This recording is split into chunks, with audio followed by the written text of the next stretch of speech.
जय श्री कृष्ण प्यारे मित्रों, आइए हम सब मिलकर भगवान श्री कृष्ण से प्रार्थना करें। हे प्रभु, जो भी भक्त आज इस दिव्य वाणी को अंत तक श्रद्धा से सुन ले, उसकी सभी मनोकामना पूरी करना, और जो भी श्रद्धालु इस चैनल को सब्सक्राइब करें और वीडियो को लाइक करें, उसके सभी दुख दर्द दूर करना। साथियों, भगवान श्री कृष्ण कहते हैं, जो मुझे दिल से पुकारता है मैं उसकी पुकार अवश्य सुनता हूं। इसलिए प्यारे मित्रों, अपनी मनोकामनाओं को व्यक्त करते हुए कमेंट में जय श्री कृष्ण जरूर लिखिएगा। तो चलिए भागवत गीता के दिव्य विचारों का श्रवण करते हैं। ईश्वर तुम्हें वही देता है जो तुम्हारे लिए सही होता है। ये वाक्य केवल एक सांत्वना देने वाली पंक्ति नहीं है, बल्कि जीवन का गहरा सत्य है। श्री कृष्ण ने गीता में बार बार यही समझाया कि जो भी हमारे जीवन में घटित हो रहा है वह हमारे कल्याण के लिए ही हो रहा है, चाहे उस पल हमें वह दुखद लगे या कठिन लगे। हम मनुष्य अक्सर अपने जीवन को अपनी इच्छाओं और अपेक्षाओं के आधार पर देखते हैं। अगर हमें कोई चीज समय पर नहीं मिलती तो हम दुखी हो जाते हैं। अगर कोई संबंध टूट जाता है तो हम आहत हो जाते हैं। अगर मेहनत का परिणाम तुरंत नहीं मिलता तो हम हार मान लेते हैं। लेकिन कृष्ण हमें यह सिखाते हैं कि ईश्वर कभी भी हमें वह चीज नहीं देता जो हमारे विनाश का कारण बने। वह केवल वही देता है जो हमारे उत्थान के लिए आवश्यक हो। सोचिए, जब अर्जुन युद्ध भूमि में खड़ा था तो वह मोह और दुख से भरा हुआ था। वह अपने प्रियजनों को खोने के डर से भागना चाहता था। उस समय श्री कृष्ण ने उससे कहा, अर्जुन, तुम्हारा कर्तव्य युद्ध करना है। यही तुम्हारे लिए और संसार के लिए उचित है। अगर तुम इससे भागोगे तो तुम अपने धर्म और आत्मा दोनों को खो दोगे। यही तो संदेश है। ईश्वर हमें हमेशा वही परिस्थिति देते हैं जो हमारे आत्मा के विकास के लिए सही हो। कभी कभी जीवन में कष्ट, बीमारी, असफलता, टूटे रिश्ते, ये सब हमें तोड़ते हुए लगते हैं, पर वास्तव में यही घटनाएं हमें नया दृष्टिकोण देती हैं। हम मजबूत बनते हैं, धैर्यवान बनते हैं और अपनी आत्मा के असली सामर्थ्य को पहचानते हैं। कृष्ण कहते हैं, जो घटित हुआ वह अच्छे के लिए हुआ। जो हो रहा है वह अच्छे के लिए हो रहा है, और जो होगा वह भी अच्छे के लिए होगा। ईश्वर को संपूर्ण चित्र दिखाई देता है, जबकि हमें केवल एक छोटा सा हिस्सा दिखता है। जैसे बच्चा दवाई खाता है, उसे वह कड़वी लगती है, लेकिन माता जानती है कि यही दवाई उसके स्वास्थ्य के लिए जरूरी है। उसी तरह भगवान भी हमें वही देते हैं जो हमारे जीवन के अगले पड़ाव को सही दिशा दे। इसीलिए अगर आज कुछ आपकी इच्छा के अनुसार नहीं हो रहा है तो विश्वास रखिए। शायद वह आपके लिए हानिकारक होता, शायद वह आपके मार्ग को रोक देता। कृष्ण हमें यही सिखाते हैं कि धैर्य रखो, अपने कर्म करते रहो और विश्वास रखो कि जो कुछ भी तुम्हें मिल रहा है वह तुम्हारे जीवन के लिए सर्वश्रेष्ठ है। तो अगली बार जब जीवन आपकी इच्छा के विरुद्ध जाए तो निराश मत होइए। अपने भीतर कहिए, ये भी मेरे भले के लिए है, क्योंकि ईश्वर मुझे वही देंगे जो मेरे लिए सही है। यही गीता का सार है, यही श्री कृष्ण का अमर उपदेश है। स्वीकार करो, विश्वास करो और आगे बढ़ते रहो। ईश्वर तुम्हें वही देता है जो तुम्हारे लिए सही होता है। इस बात को अगर गहराई से समझना है तो हमें अपने जीवन की छोटी छोटी घटनाओं पर ध्यान देना होगा। अक्सर ऐसा होता है कि हम किसी चीज के लिए बहुत प्रयत्न करते हैं, मन में तीव्र इच्छा रखते हैं, लेकिन वह चीज हमें नहीं मिलती। उस समय हमें लगता है कि यह अन्याय है, भगवान हमारी सुनते नहीं है। परंतु समय बीतने के बाद जब हम पीछे मुड़कर देखते हैं तो समझ आता है कि अगर वही चीज हमें मिल जाती तो शायद आज हम और भी बड़े संकट में होते। कृष्ण यही समझाते हैं कि मनुष्य को केवल अपने कर्म पर ध्यान देना चाहिए। परिणाम की चिंता ईश्वर पर छोड़ दे, क्योंकि वही जानता है कि हमारे लिए कौन सा फल उचित है। अर्जुन को युद्ध भूमि में यही समझाते हुए कृष्ण ने कहा था कि तेरा अधिकार केवल कर्म करने में है, फल पर नहीं, क्योंकि फल देने वाला मैं हूं और मैं तुझे वही दूंगा जो तेरे जीवन की उन्नति के लिए आवश्यक होगा। जब जीवन में असफलता मिलती है तो मनुष्य टूट जाता है। उसे लगता है कि सब खत्म हो गया, पर वास्तव में वही असफलता हमें मजबूत बनाने आई होती है। जैसे लोहे को आग में डालकर कठोर किया जाता है, वैसे ही कष्ट हमें भीतर से शक्तिशाली बनाते हैं। एक साधारण विद्यार्थी परीक्षा में असफल होता है तो सोचता है कि उसका भविष्य अंधकारमय है, लेकिन वही असफलता उसे और अधिक मेहनत करने के लिए प्रेरित करती है और बाद में वही विद्यार्थी अपने जीवन में बड़ी सफलता प्राप्त करता है। भगवान हमें वही अवसर देते हैं जो हमारी आत्मा की यात्रा के लिए सही हो। कई बार हम जिन लोगों को खो देते हैं, जिन रिश्तों से अलग हो जाते हैं, उस समय हमें बहुत पीड़ा होती है, परंतु यही टूटन हमें अपने भीतर झांकना सिखाती है। यही हमें ये समझाती है कि असली सहारा केवल ईश्वर है, बाकी सब अस्थाई है। कृष्ण कहते हैं जो हो रहा है वह अच्छे के लिए हो रहा है। ये वाक्य केवल दर्शन नहीं बल्कि अनुभव है। अगर हम विश्वास रखें तो हमें दिखेगा कि हर परिस्थिति हमें कुछ सिखाने आई है। सुख हमें कृतज्ञ होना सिखाता है, दुख हमें धैर्य और सहनशीलता सिखाता है, असफलता हमें प्रयास करने की क्षमता देती है और सफलता हमें विनम्र रहना सिखाती है। इसलिए जीवन में चाहे जो भी स्थिति आए उसे स्वीकार करो और ये विश्वास रखो कि ईश्वर की योजना तुम्हारी सोच से कहीं बड़ी और सुंदर है। जब तुम उसे स्वीकार करते हो तब जीवन का बोझ हल्का हो जाता है और आत्मा शांति को अनुभव करती है। यही गीता का गढ़ संदेश है और यही श्री कृष्ण का अमर उपदेश है। जब द्रौपदी का चीर हरण हुआ तब वह चारों ओर सहायता के लिए पुकारती रही, पर कोई उसकी रक्षा नहीं कर सका।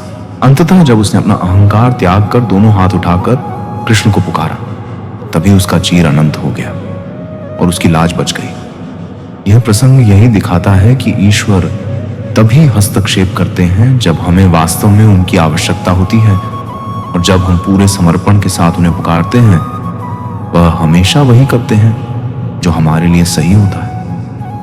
अगर द्रौपदी शुरू से ही पूर्ण विश्वास के साथ कृष्ण का आश्रय ले लेती तो उसे अपमान का वह क्षण देखना ही नहीं पड़ता, और वह घटना भी उसके जीवन के लिए आवश्यक थी, क्योंकि उस अपमान ने ही उसे यह समझा दिया कि मनुष्य कितना भी शक्तिशाली क्यों ना हो, सच्चा सहारा केवल ईश्वर ही है।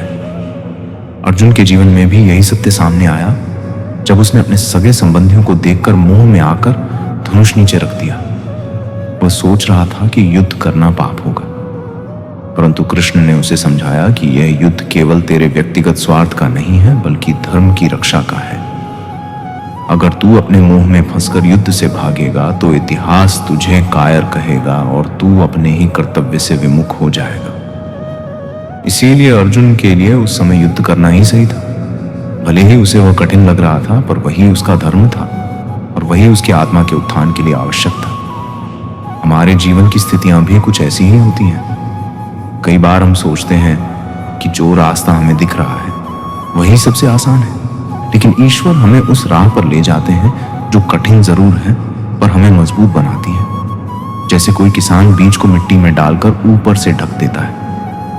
बीज के लिए वह अंधकार और दबाव बहुत कठिन होता है, लेकिन वही अंधकार उसे अंकुर बनने की शक्ति देता है और वही दबाव उसे धरती को चीरकर बाहर आने की ताकत देता है।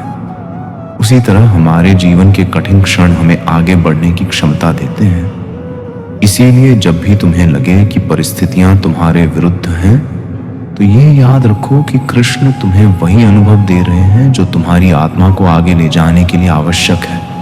तुम अभी शायद उसे समझ ना सको, पर समय बीतने के बाद तुम्हें दिखेगा कि वही घटना तुम्हारे जीवन का सबसे बड़ा वरदान बनी। यही गीता का शाश्वत सत्य है और यही जीवन को देखने का सही दृष्टिकोण है। कर्ण का जीवन भी इस सत्य का प्रमाण है।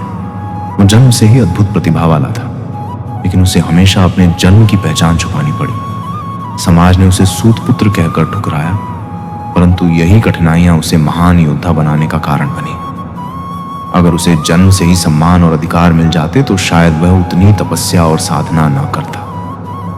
कृष्ण ने उसे समझाया था कि तेरे जीवन की परिस्थितियां तुझे कष्ट जरूर देती हैं, लेकिन इन्हीं परिस्थितियों ने तुझे अद्वितीय शक्ति दी है और यही तुझे महान बनाएंगी। ईश्वर ने तुझे वही दिया जो तेरे उत्थान के लिए आवश्यक था। भीष्म पितामह का उदाहरण भी देखो।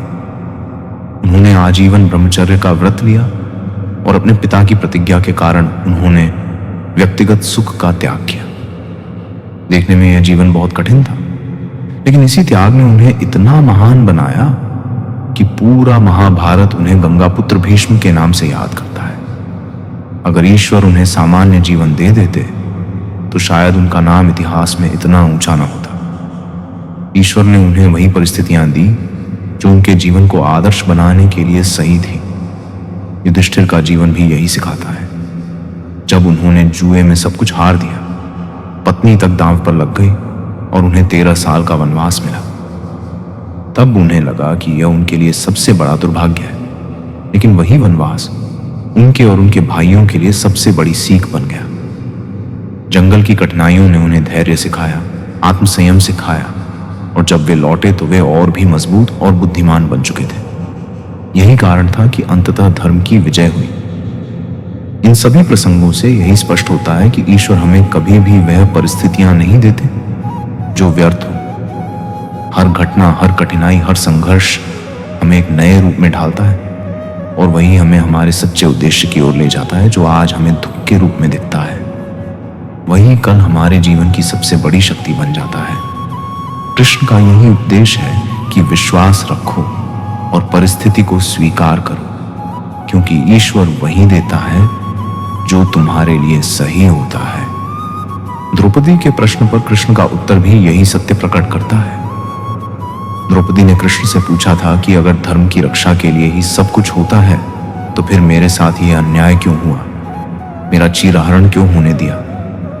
तब कृष्ण ने कहा था कि द्रौपदी, यदि यह अपमान ना होता तो तुझे यह अनुभव ना होता कि संसार का कोई सहारा स्थायी नहीं है। यह घटना तुझे यह सिखाने के लिए हुई कि सच्चा सहारा केवल ईश्वर ही है। यह पीड़ा तुझे भीतर से तोड़ने के लिए नहीं, बल्कि तुझे और अधिक मजबूत बनाने के लिए दायी है।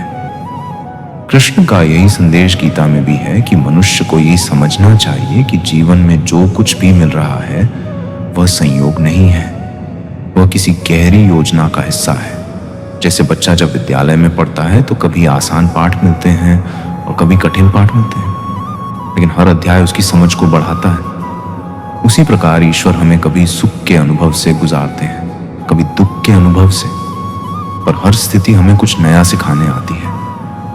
भीम का वनवास में रहना भी इसी का प्रमाण है। वह स्वभाव से क्रोधी और आवेशपूर्ण था, लेकिन जंगल की कठिनाइयों ने उसे संयम सिखाया। अगर उसे लगातार केवल शक्ति और विजय मिलती रहती तो उसका अहंकार बढ़ता, परंतु विपरीत परिस्थितियों ने उसे संतुलित किया और यही कारण था कि युद्ध में उसकी शक्ति धर्म की विजय का कारण बनी। यह भी समझने योग्य है कि कभी कभी ईश्वर हमें देर से देते हैं, पर देते वही हैं जो हमारे लिए सर्वश्रेष्ठ हो। अगर अर्जुन को तुरंत ही विजय मिल जाती तो शायद वह उस विजय का महत्व नहीं समझता, लेकिन 13 वर्ष के संघर्ष के बाद मिली जीत ने उसे यह अनुभव कराया कि हर सफलता त्याग और धैर्य के बाद ही सार्थक होती है। यही कारण है कि गीता केवल अर्जुन के लिए नहीं, बल्कि संपूर्ण मानवता के लिए मार्गदर्शक बन गई। यही कारण है कि श्री कृष्ण ने कहा, जो हुआ वह अच्छे के लिए हुआ, जो हो रहा है वह भी अच्छे के लिए हो रहा है, और जो होगा वह भी अच्छे के लिए ही होगा। इस दृष्टिकोण को अपनाने वाला व्यक्ति जीवन में कभी निराश नहीं होता। वह हर परिस्थिति को एक अवसर की तरह देखता है और ईश्वर पर पूरा विश्वास रखकर आगे बढ़ता है। कृष्ण ने मनुष्य के जीवन में विश्वास और धैर्य को सबसे बड़ा शस्त्र बताया है।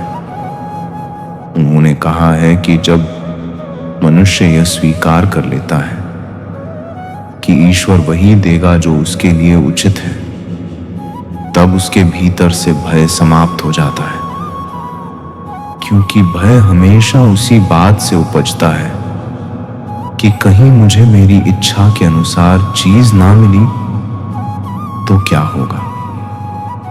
लेकिन जब यह समझ दृढ़ हो जाती है कि ईश्वर की योजना मेरी इच्छा से कहीं श्रेष्ठ है, तब मनुष्य हर परिस्थिति में शांत रहता है।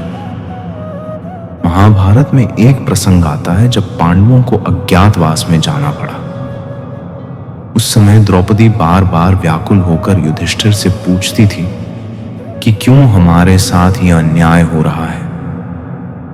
युधिष्ठिर तब यही कहते थे कि यह सब हमारे जीवन की परीक्षा है, और जब परीक्षा कठिन होती है तो उसका फल भी उतना ही महान होता है। यही कारण है कि उन्होंने कभी धर्म और धैर्य का साथ नहीं छोड़ा, और अंततः वही उनकी विजय का आधार बना। श्री कृष्ण का यह भी उपदेश है कि हर घटना चाहे सुखद हो या दुखद, मनुष्य को उससे कुछ सीखना चाहिए। सुख हमें कृतज्ञता सिखाता है और दुख हमें सहनशीलता और धैर्य का मूल्य सिखाता है। जैसे बिना रात के दिन का महत्व नहीं जाना जा सकता, वैसे ही बिना कष्ट के सुख की अनुभूति अधूरी है। इसीलिए ईश्वर जब हमें कठिनाई देते हैं तो वास्तव में वह हमें जीवन का बड़ा ज्ञान दे रहे होते हैं। अर्जुन को भी यही शिक्षा दी गई थी। जब उसने युद्ध करने से इनकार किया तो कृष्ण ने उसे यह समझाया कि यह परिस्थिति तेरे सामने इसलिए आई है ताकि तू अपने भीतर छिपे वीरता और धर्म के भाव को पहचान सके। अगर तू इससे भागेगा तो ना केवल अपने कर्तव्य से विमुख होगा, बल्कि अपनी आत्मा के उद्देश्य से भी दूर हो जाएगा। इसलिए तू निडर होकर अपना कर्म कर, परिणाम मेरे ऊपर छोड़ दे। यही वह भाव है जो गीता को अमर बनाता है। यही वह शिक्षा है जो हर युग के मनुष्य को यह भरोसा दिलाती है कि चाहे परिस्थिति कितनी भी कठिन क्यों ना हो, ईश्वर वही देंगे जो हमारे लिए सही होगा। कृष्ण ने यह भी कहा है कि जब मनुष्य अपनी इच्छाओं से ऊपर उठकर जीवन को स्वीकार करना सीख लेता है, तब उसका मन शांत हो जाता है, क्योंकि अशांति हमेशा अपेक्षाओं से जन्म लेती है।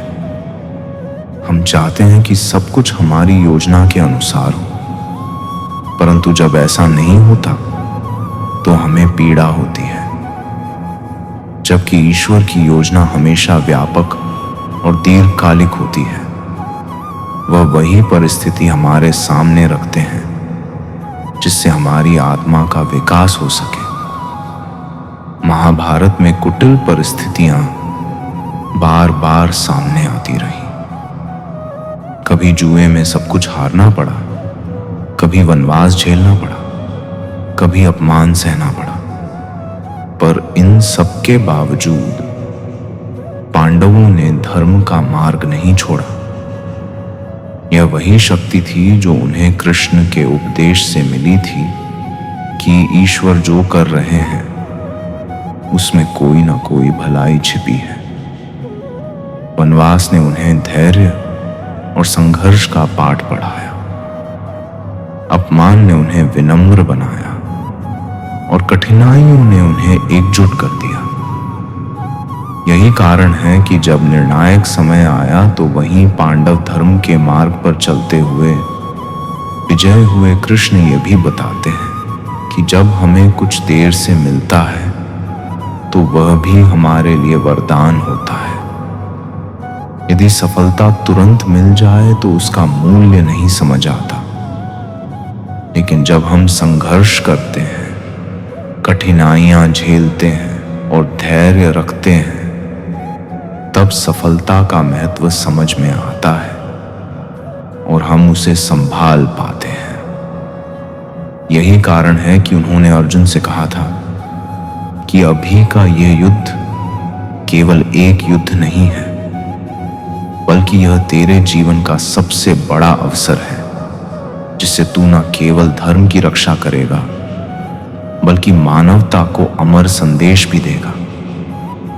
इस दृष्टिकोण से देखो तो जीवन में मिलने वाला हर सुख और दुख एक शिक्षा है, हर कठिनाई एक परीक्षा है और हर उपलब्धि एक जिम्मेदारी है। ईश्वर हमें वही देते हैं जो हमारी आत्मा को अगले स्तर पर ले जाने के लिए आवश्यक होता है।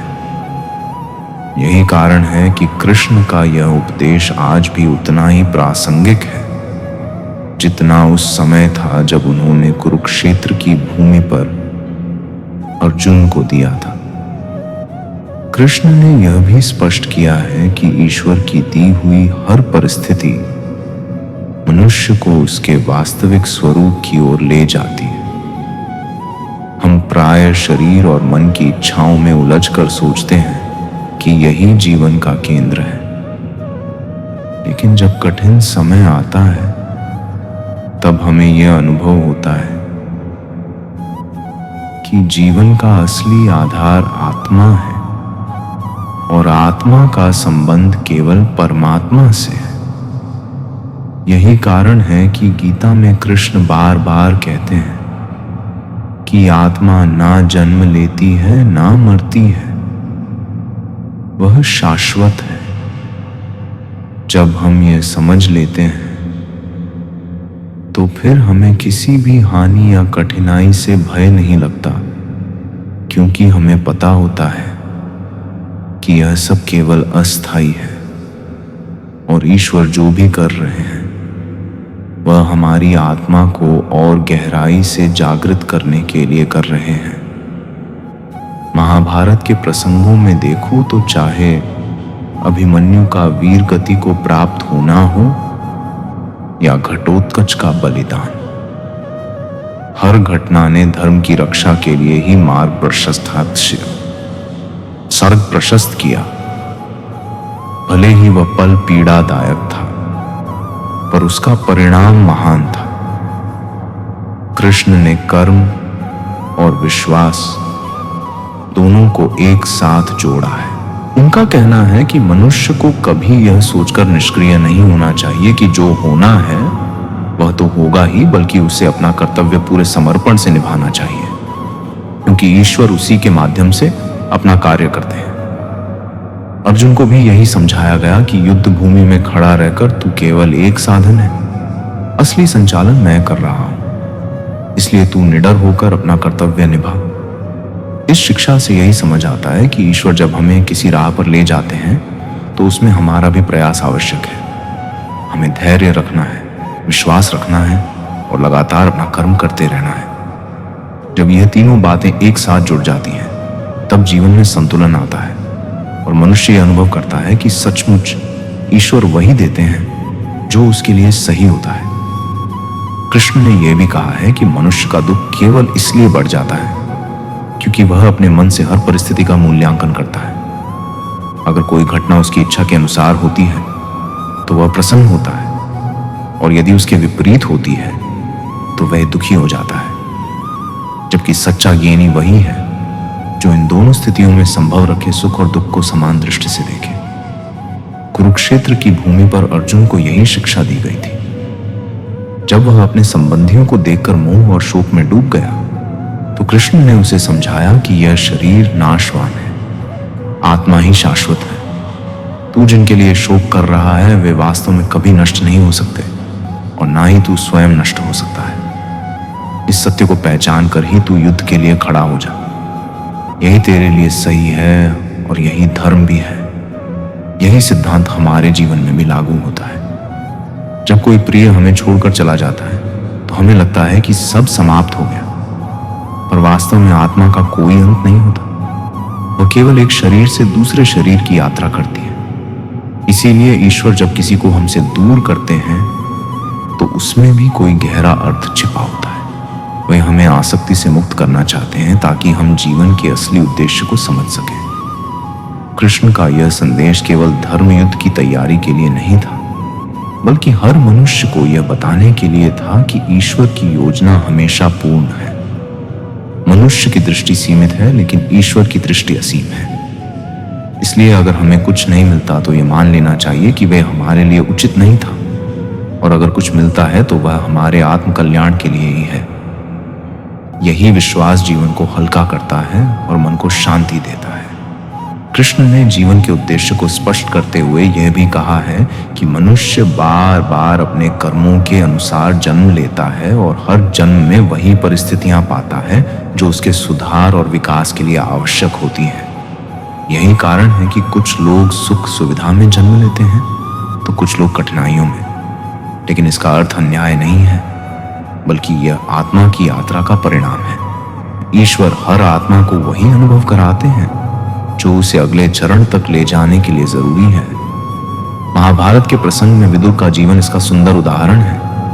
वे धृतराष्ट्र और पांडु के साथ राजमहल में रहते थे, लेकिन स्वयं राजगद्दी पर उनका अधिकार नहीं था। उन्हें अक्सर दरबार में उपेक्षित किया जाता था, परंतु उनके पास जो ज्ञान और धर्म बुद्धि थी वही अंततः पूरे महाभारत का मार्गदर्शन बनी। विदुर को वही परिस्थितियां मिली जो उन्हें संतुलित और धर्मनिष्ठ बनाती थी। यही ईश्वर की योजना थी। इसी तरह गीता में कृष्ण ने यह भी बताया कि जब मनुष्य अपने कर्म फल की चिंता छोड़ देता है और केवल कर्तव्य पर ध्यान केंद्रित करता है, तब वह मुक्त हो जाता है। चिंता हमेशा परिणाम से जुड़ी होती है, लेकिन परिणाम तो ईश्वर के हाथ में है। यदि हम उसे स्वीकार कर लें तो मन से बोझ हट जाता है।